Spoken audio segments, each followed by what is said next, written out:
Assalamualaikum warahmatullahi wabarakatuh. Saya Oktavian Triutomo, calon guru penggerak Angkatan 8 dari Kabupaten Cilacap. Video ini adalah praktik penerapan segitiga restitusi untuk menyelesaikan permasalahan siswa di sekolah saya. Sebagai informasi, segitiga restitusi adalah suatu proses dialog yang dijalankan guru atau orang tua agar dapat menghasilkan murid yang mandiri dan bertanggung jawab.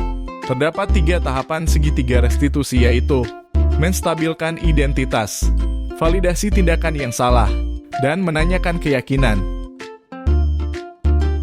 Pada tahap menstabilkan identitas dilakukan berdasarkan prinsip membuat kesalahan adalah bagian dari proses pembelajaran yang nantinya akan menggeser identitas gagal ke identitas sukses. Selanjutnya, tahap validasi tindakan yang salah dilakukan dengan berdasarkan prinsip setiap perilaku berupaya memenuhi suatu kebutuhan tertentu.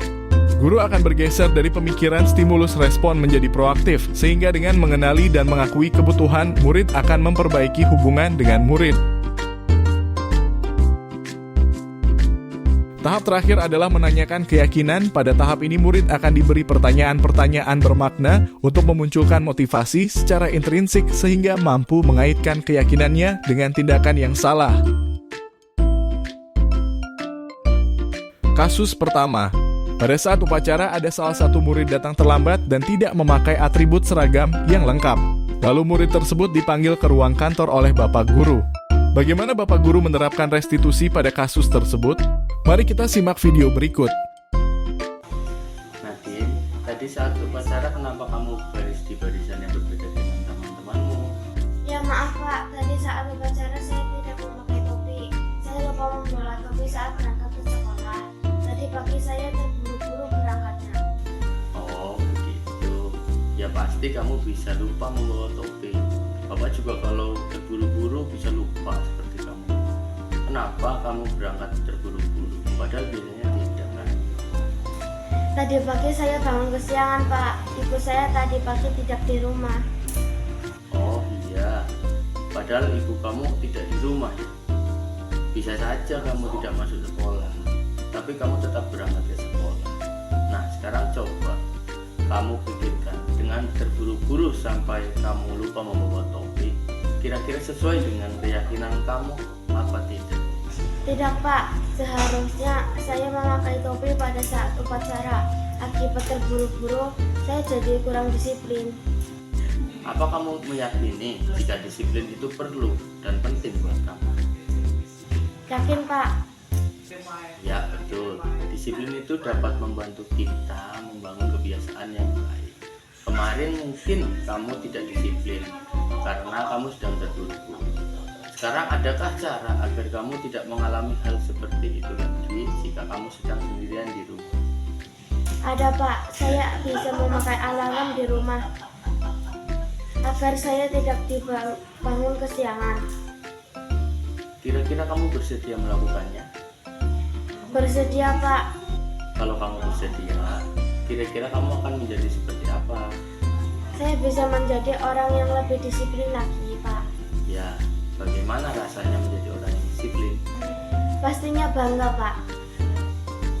Baiklah kalau begitu, yuk sama-sama kita menjadi orang yang lebih disiplin agar kita sama-sama bangga pada diri kita masing-masing. Kasus kedua. Pada suatu hari, Bapak Guru mendapat laporan dari murid bahwa ada salah satu murid lain bernama Fitri menangis saat pembelajaran. Menurut anak tersebut, Fitri menangis karena bukunya dicoret-coret oleh temannya yang bernama Nadine. Lalu Bapak Guru memanggil Nadine untuk menghadap ke kantor. Bagaimana Bapak Guru menerapkan restitusi pada kasus tersebut? Mari kita simak video berikut. Nadine, Bapak tadi dapat laporan. Pas jam istirahat katanya Fitri nangis ya. Apakah kamu tahu kenapa? Ya Pak, catatan di buku Fitri saya coret-coret, jadi Fitri nangis. Oh begitu. Kenapa kamu mencoret-coret buku Fitri? Begini Pak, saat saya menulis, Fitri bilang tulisan saya jelek. Saya sudah diam, tapi Fitri saja bilang begitu lagi. Ya, padahal kamu sudah bersabar ya. Mungkin kalau kamu tidak bersabar, kamu bisa melakukan hal yang lebih buruk lagi dibandingkan hanya mencoret-coret buku Fitri. Iya Pak, tadi saya marah juga. Nah, sekarang kita lihat tindakan kamu mencoret-coret buku Fitri itu kira-kira sesuai apa tidak dengan keyakinan dan prinsip kamu? Tidak Pak, saya bukan orang yang pemarah, apalagi sampai seperti itu ke teman. Jadi, keyakinan mana yang belum sesuai dengan prinsip kamu? Sebenarnya saya menghargai orang lain Pak. Saat itu saya emosi dan kurang sabar Pak. Kamu meyakini tidak bahwa menghargai orang lain itu penting buat kamu? Iya yakin Pak. Ya, Bapak juga setuju kalau kita harus menghargai orang lain. Apa kamu bersedia menghargai orang lain dengan memaafkan Fitri?